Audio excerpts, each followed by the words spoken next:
नमस्कार श्रोताओं। आज हम दक्षिण राजस्थान के कपासन उपखंड में हैं।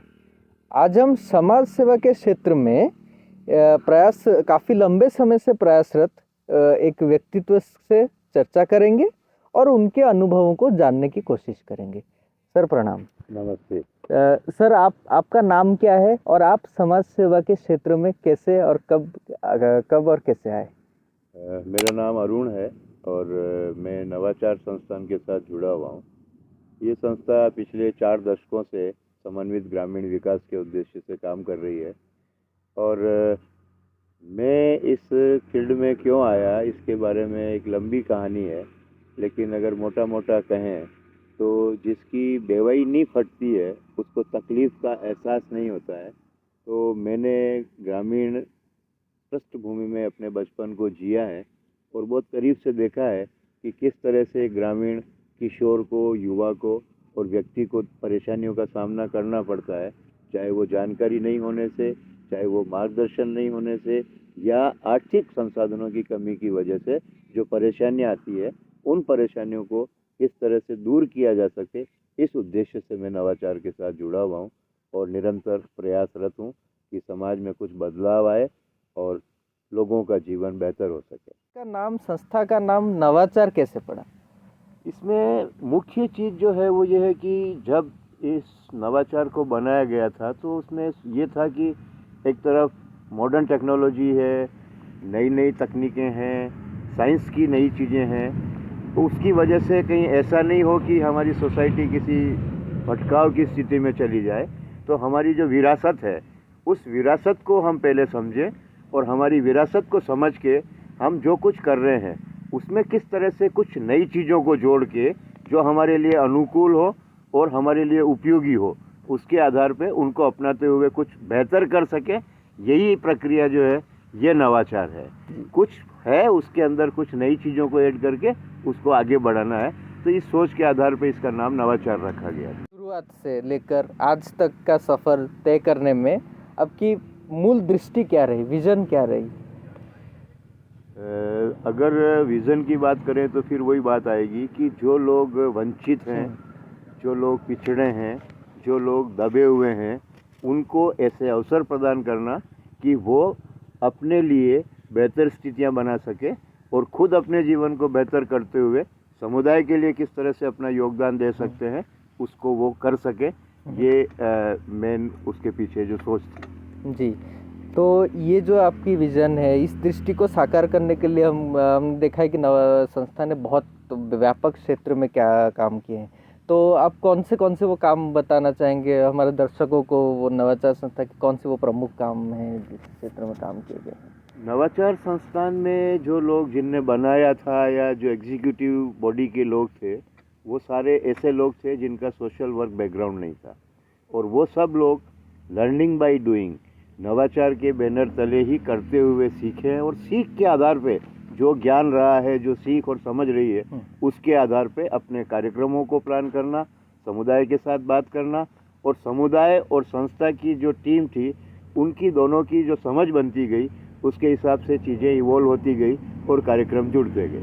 नवाचार ने अपना जो काम है वो चित्तौड़ जिले के एक ब्लॉक में 2 गांवों से शुरू किया था और उस काम को आगे बढ़ाते हुए आज अभी वर्तमान में नवाचार जो है वो 3 जिलों में काम कर रहा है और नवाचार का हमेशा एरिया की नीड्स के आधार पे प्रोग्राम प्लान हुए हैं।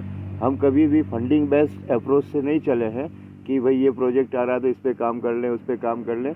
हमारी एरिया की नीड्स को ध्यान में रखते हुए हमने अपने कामों को आगे बढ़ाया है और अभी हम चित्तौड़गढ़, प्रतापगढ़ और भीलवाड़ा ज़िले में काम कर रहे हैं। मुख्य रूप से जो हमारा काम था वो, क्योंकि हमारी जो विरासत है, हम अगर ग्रामीण विकास की बात करें तो पशुपालन, कृषि और पर्यावरण से जुड़ी हुई जो चीज़ें हैं उनको लेते हुए, उनको ध्यान में रखते हुए अपने प्रोग्राम शुरू किए थे और उसमें 3 थीमेटिक एरिया हमारे थे, environment restoration, socio economy development और ह्यूमन रिसोर्स डेवलपमेंट।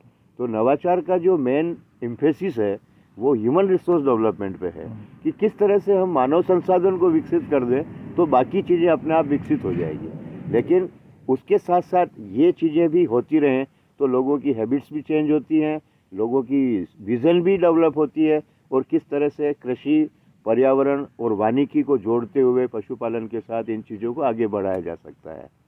नवाचार ने अपने कामों को फेजेस में किया है।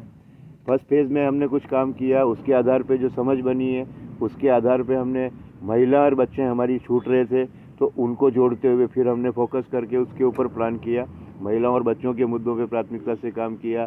शिक्षा, स्वास्थ्य और पोषण के मुद्दे आए, महिलाओं के अधिकार आए, बच्चों का स्वास्थ्य आया और इसके आधार पे चीज़ें आगे बढ़ती गई।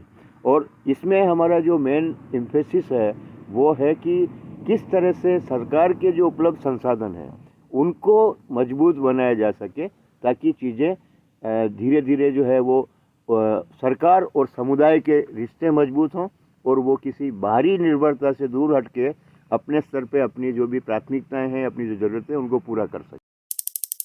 सामान्य व्यक्ति जो सामाजिक कार्यों में निहित होना चाहता है, अपना जीवन सामाजिक कार्य को देना चाहता है और वो नवाचार जैसे संस्था से जुड़ना चाहता है, तो वो एक सामान्य व्यक्ति कैसे जुड़ सकता है इस संस्था से? नवाचार संस्थान किसी एक व्यक्ति की संपदा नहीं है, ये एक सार्वजनिक संस्था है और इसमें समुदाय के हर व्यक्ति का अपना हक है और भूमिका है। युवाओं के लिए नवाचार, क्योंकि नवाचार का यूथ लीडरशिप का काफ़ी डेवलपमेंट का काम रहा है और वो युवाओं के माध्यम से ही हुआ है। कई सारे एनक्रोचमेंट के इश्यूज थे, उनको उनने मुक्त करवाया है। कई सारे कम्युनिटी रिसोर्स डेवलप हुए हैं। तो युवा बोतल के जिन्न की तरह है, उसको बिजी रखना जरूरी है। अगर वो व्यस्त रहता है तो काफ़ी सारी चीज़ें बेहतर हो सकती हैं। तो युवाओं को जोड़ने के लिए नवाचार हमेशा यूथ को वेलकम करता है। युवाओं के लिए कई सारी गतिविधियां नवाचार आयोजित करता है और हमारा जो काम करने का तरीका है वो यूथ वॉलेंटियर्स के प्लेटफॉर्म के थ्रू ही है। हमारा एक युवा पेरविकार मंच बना हुआ है जिसमें 350 युवक युवतियाँ जुड़े हुए हैं और उनके माध्यम से हम लोग डेवलपमेंट एक्टिविटीज़ को आगे बढ़ाते हैं। जिनको कोई पेमेंट हम नहीं करते हैं, वो ऑनरेडी अपने गांव के लिए, अपने क्षेत्र के विकास के लिए काम करते हैं और उस एक तो ये रास्ता है जिसके माध्यम से वो जुड़ सकते हैं। दूसरा, नवाचार कई सारी ट्रेनिंग्स करता है, स्किल डेवलपमेंट की ट्रेनिंग करता है और भी जो जीवन कौशल से जुड़ी हुई चीज़ें हैं उनके बारे में प्रशिक्षण करता है। तो ये चीज़ों में जुड़ के भी वो लाभ ले सकते हैं। और कोई फुल टाइम नवाचार के साथ जुड़ के काम करना चाहता है तो नवाचार हमेशा उनका स्वागत करता है। और एक व्यक्ति के पास भावनाएं हैं कि वो समुदाय के लिए कुछ करे, लेकिन वो समय नहीं होने की वजह से इतना समय नहीं दे पाता है, तो वो आर्थिक सहयोग करके भी नवाचार का सहयोग कर सकता है, नवाचार के साथ जुड़ सकता है। और नवाचार हमेशा इस तरह के युवाओं का स्वागत करता है कि वो जुड़ें, आएँ और समुदाय के बेहतरी के लिए अपना योगदान दें।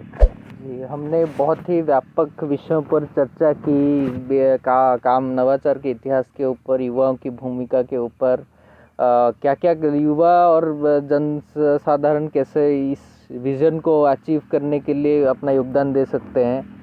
आपकी एक आखिरी मैसेज या संदेश क्या रहेगा युवाओं को, महिलाओं को या यूथ को, या जो भी इस मतलब महत् कार्य में अपना योगदान देना चाहते हैं, आपका एक आखिरी? मेरा ये मानना है कि बहुत बड़ा योगदान, कई बार लोग यूँ सोचते हैं कि मेरे पास समय कम है, मेरे पास एक हफ्ते में एक दिन का समय है, या व्यक्ति अपने परिवार तक सीमित होकर सोचता है। तो एक तो जो कम समय है वो कम समय भी, वो समय उसके लिए बहुत कीमती है और वो नवाचार के लिए भी कीमती है और उसके जीवन के लिए भी बहुत कीमती है।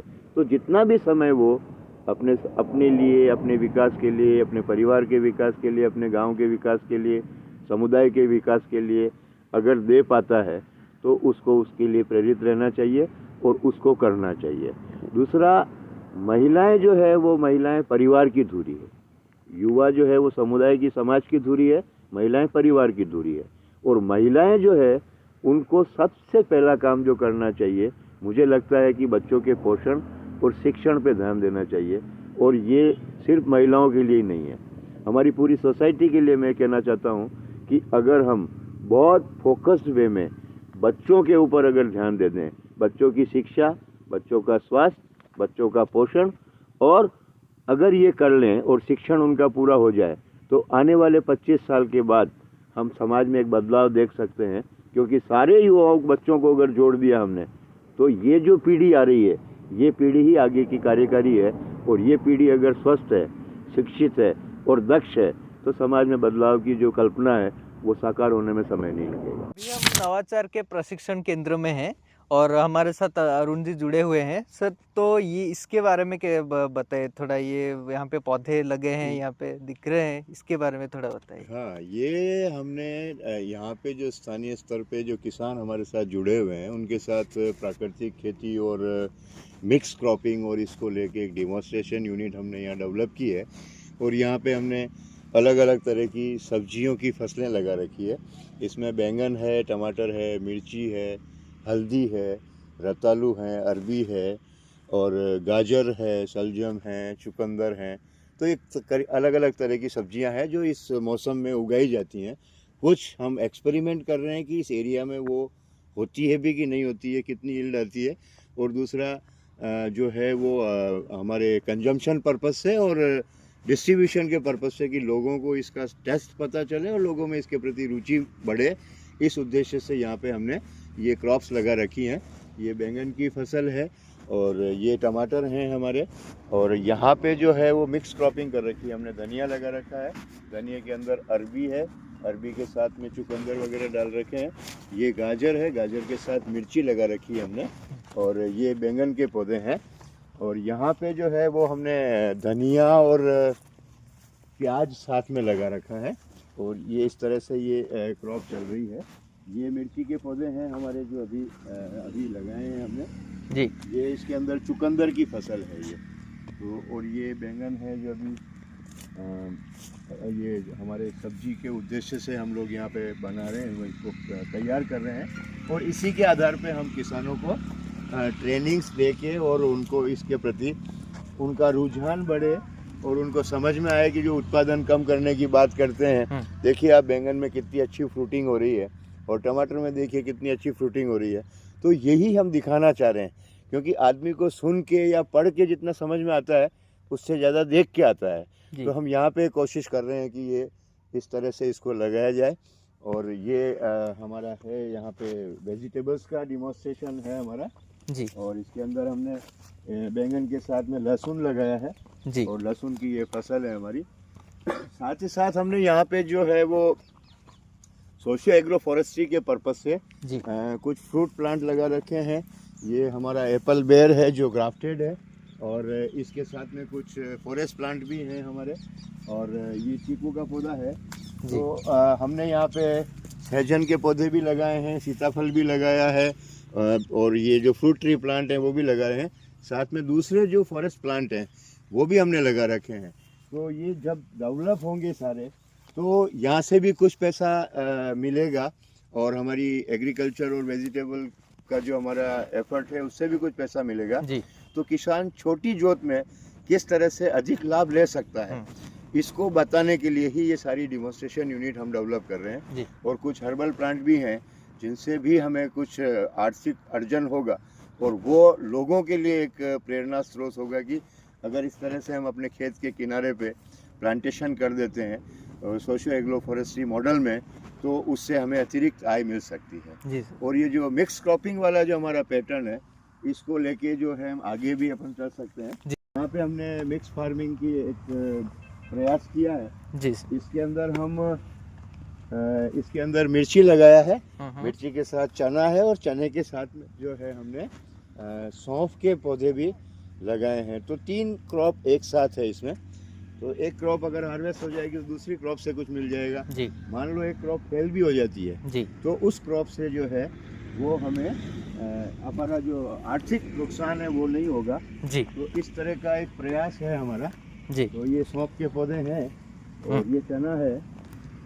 और मिक्स क्रॉपिंग में यही है कि भाई हमें अतिरिक्त आय का जो है वो व्यवस्था मिल जाए और इसको देख के किसान प्रेरित हों और वो अपना काम करे। ये सारी ज़मीन जो थी ये बैरल लैंड थी। इस ज़मीन पे हमने इसको डेवलप करने के लिए बहुत प्रयास किए हैं, काफ़ी लंबे समय से कोशिश कर रहे हैं। जी सर। ये जो है ये केस्टर प्लांट है। केस्टर प्लांट हमने शुरू में बहुत लगाए थे यहाँ पे, और ये एक ऐसा पौधा है जो ज़मीन की उर्वरता को बढ़ाता है। तो धीरे धीरे इनके उपयोग से भी हमने इस काम को किया है और कुछ हर्बल प्लांट्स भी हम लोगों ने लगाए हैं। ये करौंदा वगैरह है, वो बड़ा वाला नींबू जो होता है वो है जी इधर, अर्जुन के पौधे हैं। जी तो लगभग सभी तरह के प्लांटेशन हमने किए हैं और ये चल रहा है हमारे इस पूरी प्रीमिसेस के चारों तरफ। इसके किनारे किनारे पे लगभग 10 फीट का 8 फीट का एरिया है जिसके अंदर हर तरह के पौधे अलग अलग स्पेसिंग पे लगाए हैं ताकि वो पास में रहें। जी और ये भी एक बड़ा सिद्धांत है, जापानी प्लांटेशन का एक पैटर्न है। जी इसके अंदर जो है वो बड़ा पौधा जो है उसकी जड़ों में छोटे पौधे की जड़ जुड़ जाती है, तो उसका पोषण उससे अपने आप होने लग जाता है। तो जी एक दूसरे के लिए ये पूरक बन के और इस पे काम करते हैं। जी तो ये एक हमारा छोटा सा एक प्रयास है जी किस तरह से इन चीज़ों को आगे बढ़ाया जाए जी और लोगों को प्रेरित किया जाए और वो अधिक से अधिक अपनी छोटी जोत में भी जी। अधिक लाभ ले